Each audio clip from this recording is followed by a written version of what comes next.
Hi, and welcome again to another edition of Market Analysis for today, April 6th, 2024. I'm Giovanni Betancourt, analyst, trader, and educator with Vantage Markets, and this is being pre-recorded to the US session open.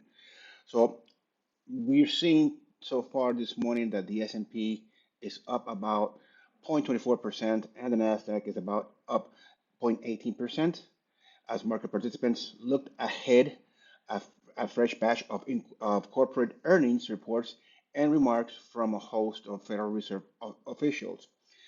In Friday's trading session, Wall Street's major averages closed higher, with the benchmark of the S&P 500 and the tech-heavy Nasdaq 100 posting 2.5-week highs, and the blue chip Dow notching a 3.5-week high.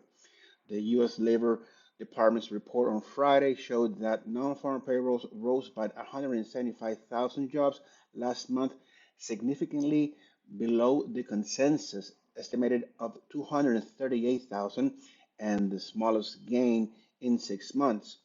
Also, the U.S. April unemployment rate unexpectedly ticked up 3.9%, weaker than expectations of no change at 3.8%. Friday's jobs report is the definition of Goldilocks, job growth that is gradually moving back to a round trend amid a normalization of wage growth. This is certainly the type of employment report that Fed officials will welcome. We remain optimistic that the Fed will first ease rates at its September FOMC meeting. Now, what we've been looking at so far, we saw that Fed Governor Michelle Bowman stated on Friday that inflation is expected to stay elevated for some time, yet she expressed her anticipation that price gains will eventually ease with interest rates held at current levels. Her baseline outlook continues to be that inflation will decline further with the policy rate held steady, but still sees a number of upside inflation risks that affect her outlook. At the same time, Bowman reaffirmed she will be willing to hike interest rates if progress on inflation stalls or reverses. Separately, Chicago Fair President Austin Goolsbee said on Friday also that additional jobs reports similar to Friday's will provide him with assurance that the economy is not overheating. Meanwhile, U.S. rate futures have priced in an 8.2% chance of a 25 basis points rate cut at the June FOMC meeting and a 34.1% chance of a 25 basis point rate cut at the July meeting. Now, first quarter earnings season continues, and investors await reports from notable companies this week, such as Disney, Electronic Arts, Rivian Automotive, Airbnb, Shopify, Warner Bros. Discovery, Hyatt Hotels, just to name a few. Now, market participants will also be monitoring several economic data releases this week, including U.S. consumer credit wholesale inventories, crude oil inventories, initial jobless claims, and Michigan consumer sentiment. The U.S. economic data slate is mainly empty today, and in the bond market, the yield on the benchmark 10-year U.S. Treasury note is around 4.475%, down a negative 0.53%. The Euro stock 50 is up right about positive 0.45% this morning as investors digested a raft of regional economic data and continue to assess the possibility of Federal Reserve interest rate cuts following cooler than expected U.S. job data. Energy stocks outperformed on Monday as oil prices climbed after Saudi Arabia increased its official selling price for crude in June for most regions. With that said, let's take a look at what we can expect then for today's trading levels. Here we have the Nasdaq on a daily chart, a daily candlestick chart. So with that momentum picking up or staying afloat, and the indices, let's just use some conservative numbers. I'm looking at 18,200 for my resistance, and I'm gonna bring my support right up below the market, right around 70,890. That's for the Nasdaq. So I'm favoring, yeah, a move to the upside. So we close on Friday to the upside.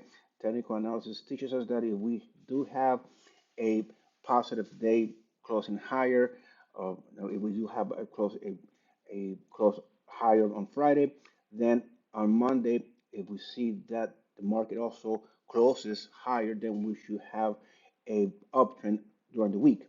So let's go with that notion. Let's take a look at the S&P. The S&P right now also moving higher. So let's use that same 5,200 level for the S&P, and let's bring up our level of support right around 5,130. Okay, so RSI is getting closer, but not just there to be overbought. The Dow Jones, let's take a look at the Dow Jones. Let's bring up our resistance to 39,200. Let's keep it in line, and let's use 38,700 as our support. Let's take a look at crude oil. So crude oil, we saw how crude oil last week just really took a plunge, a big dive. It fluctuated below $80. It did find a bottom at 78. So will that be enough for the market to stay around that level, or will we just start seeing something uh, different and continue a move to the upside in crude oil?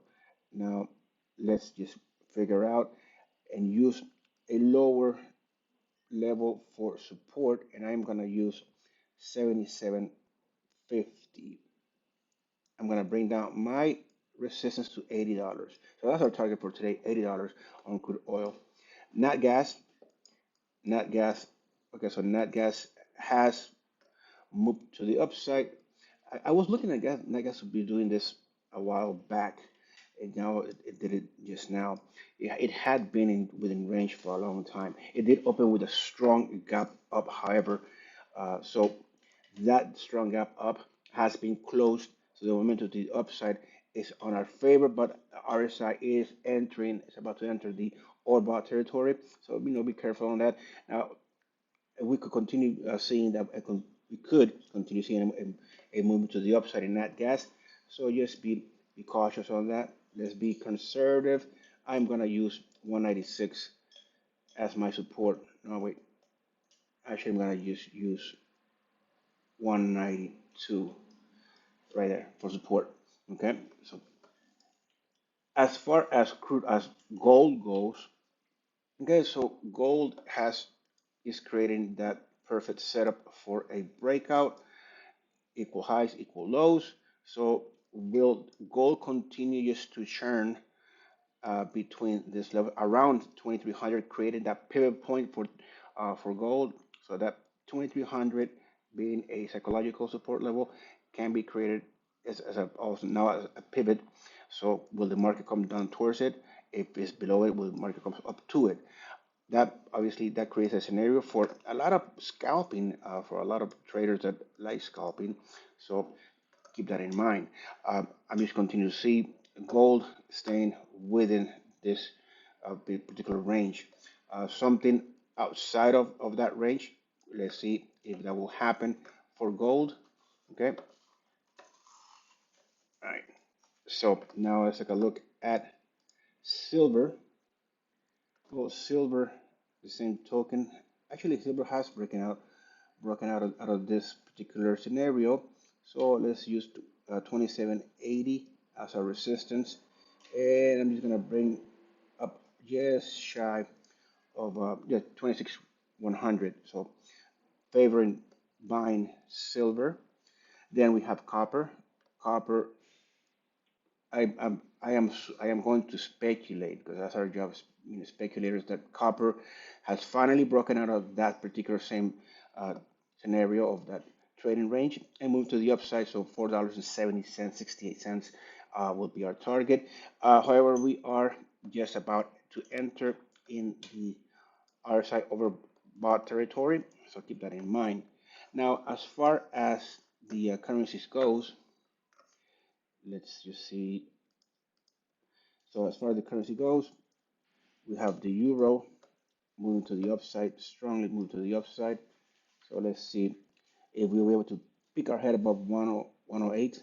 I'm going to put my resistance at 108 and a half, bring my support up to right up. You see all this zone, uh, this cluster of volume, this node, volume node. I'm going to just use that as my support for the euro. And then we have here the pound, the British pound. So the same token, the pound is looking to continue moving stronger. So I'm going to use 126,600 as my resistance. I'm going to keep my support where I am at, favoring long buying the pound and the dollar index as it looks that is taking a beating. So momentum to the downside is favored. I'm just going to use 103.50 for my support and my resistance. I'm going to use the high of Friday. So that's my numbers. Have a great trading day, and I will see you tomorrow.